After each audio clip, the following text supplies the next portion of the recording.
Blog number 81. That's what they say, anyway.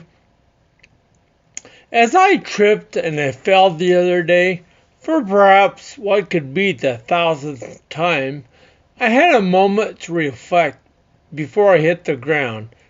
In that brief second, three things occurred to me. For one, I realized that I was at this very exact moment currently engaged in what could very well be a spectacular anniversary of falling. The second thing to quickly present itself was that if this fall is indeed an anniversary fall, then maybe I should be celebrating the milestone in one way or another.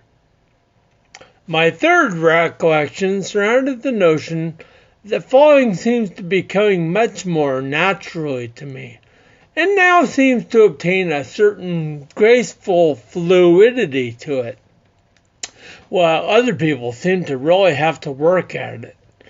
As I fell, I also began to have all those catchy little advertising phrases, helpful limericks, and musical jingles that we often hear cycle through my mind. Now, I am not the kind of man that feels comfortable wearing pink, nor do I see myself bearing any resemblance to the Energizer Bunny, but maybe I thought if the bunny was wearing a Timex watch, and this leads me to think about that familiar slogan, where the little bunny would now be able to take a licking and yet continue to go on ticking.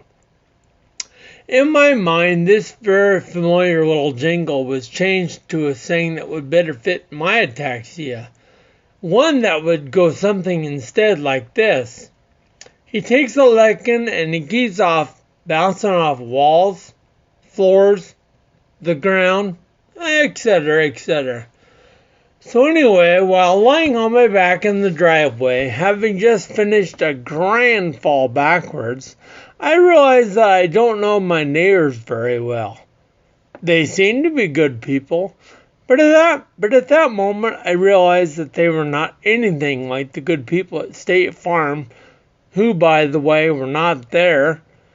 Take a second, that'll come to you.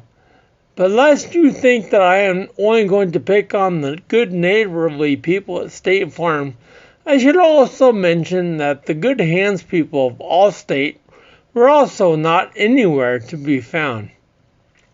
Of course, this could entirely be a reflection on the fact that I do not have a current policy with State Farm. Nonetheless, the jingle that I've heard since infancy was not enough to keep me from striking my unintended target.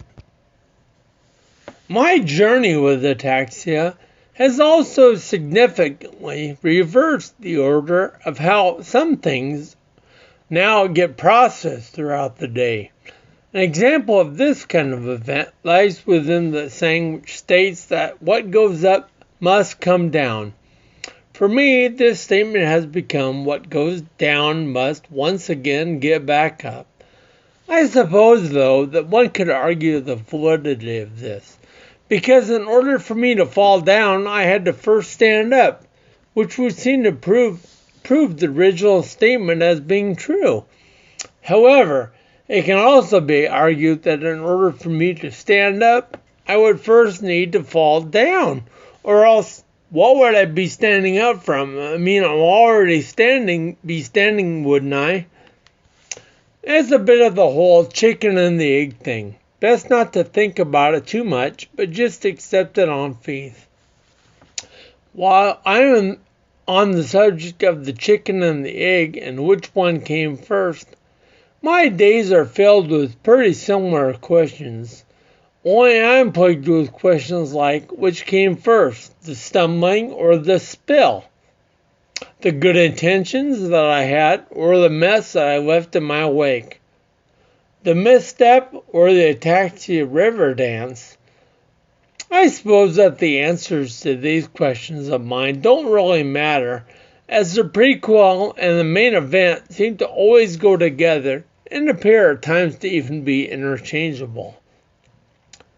I could keep on going with making correlations between many more quaint little sayings and quips that we all know. Instead, I am going to leave you with my thoughts on just one more. The saying that goes that all that begins well ends well.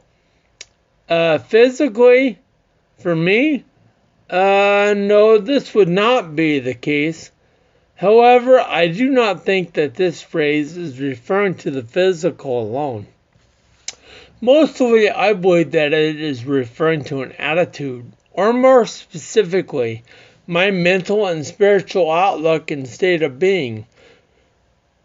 Yes, I experienced physical trials, disasters, and frustrations throughout my day. But I have learned that these things have absolutely no control over my will. My ability to laugh, love, and enjoy loved ones, and assure myself with others, is not or will ever be tainted by ataxia. Like the reflections on the river that I am standing next to in the picture, the outlook that we have and the attitude of our heart is a reflection on us.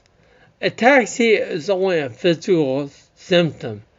Do not let it become a reflection of who you are.